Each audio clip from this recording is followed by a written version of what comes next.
millions of dollars in fraud, the other Randy still in hiding, numerous lawsuits, business addresses connected to cocaine trafficking being held in contempt of Parliament. What a few weeks for the disgraced former minister from Edmonton Centre, after he arrogantly lectured other members in this House about their morals and integrity when it comes to their identity. His resignation from Cabinet this week is what I call karma.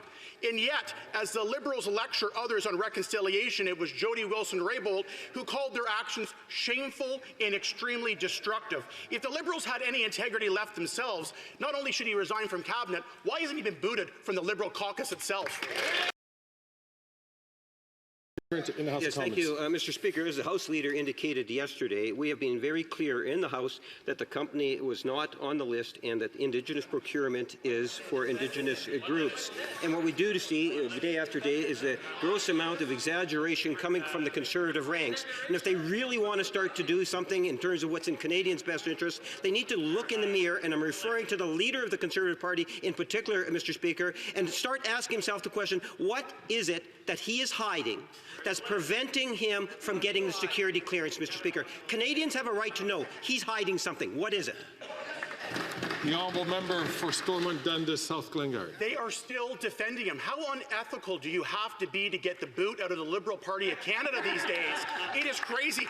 He says he's Indigenous. He's not. He says he isn't the other Randy working at his company. He is. His company isn't supposed to get contracts from the government. It did. And now his business is under multiple criminal investigations, and they share a mailbox with a cocaine trafficker. Yet the Prime Minister just said on Tuesday, quote, he's happy that he's continuing to lead on issues.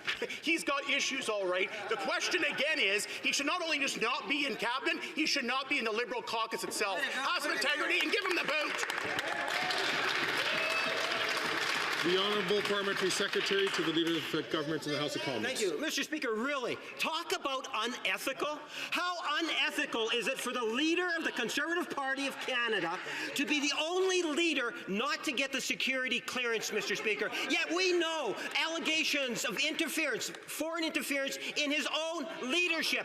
We know that there are issues in which the Leader of the Conservative Party should be aware of, but he turns a blind eye to Canadians. Out of pure self-interest, he refuses to get the security clearance. What is it in his past? There is something there that he is not sharing with Canadians. What is it? Why won't he get that security clearance, Mr. Speaker?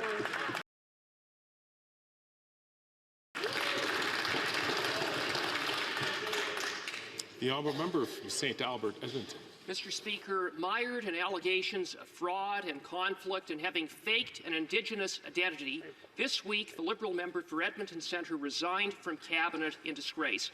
Also this week, the Edmonton Police confirmed that they had launched a criminal investigation into the ex-minister's company for fraud. So, in the face of an active police investigation, why is it that the minister's company continues to be green-lighted by these Liberals to bid on federal contracts? Why? The Honourable Parliamentary Secretary to the Leader of the Government in the House of Commons. Mr. Speaker, that question has already been answered. You know, interesting enough, we have a Conservative caucus that has guidelines and criteria. If you want to be a summer intern, they actually have to get a security clearance, Mr. Speaker. That is such an incredible thing to believe, given that the Leader of the Conservative Party believes that he can put his self-interest ahead of the safety and concerns that Canadians have. It does beg the question, and I'll repeat it again for those that don't understand. What is it in the Leader of the Conservative Party's background? What is it that's preventing him from getting the security clearance?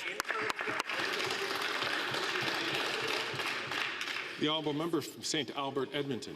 Mr. Speaker, the Liberal member for Edmonton Centre's company is under police investigation. This is a company that has been ordered by Alberta courts to pay back $8 million to clients for ripping them off. This is a company that fraudulently represented itself as Indigenous-owned in a disgusting attempt to steal government contracts from real Indigenous businesses. This isn't complicated.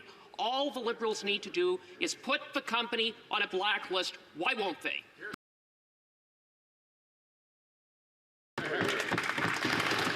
The Honourable Parliamentary Secretary to the Leader of the Government in the House of Commons. Yes, Mr. Speaker, I'll share with any member a Conservative tweet that went out, and get this, listen very closely. Apply for a CPC summer internship today and be the future of the Conservative Party. Mind you, you have to get a security clearance. The question is, Mr. Speaker, maybe the Leader of the Conservative Party should apply for an internship program, thereby obligating him to get a security clearance, Mr. Speaker. That's how ridiculous this issue really is. Why won't the Leader of the Conservative Party today commit to get a security clearance? That is putting Canadians ahead of himself, Mr. Speaker.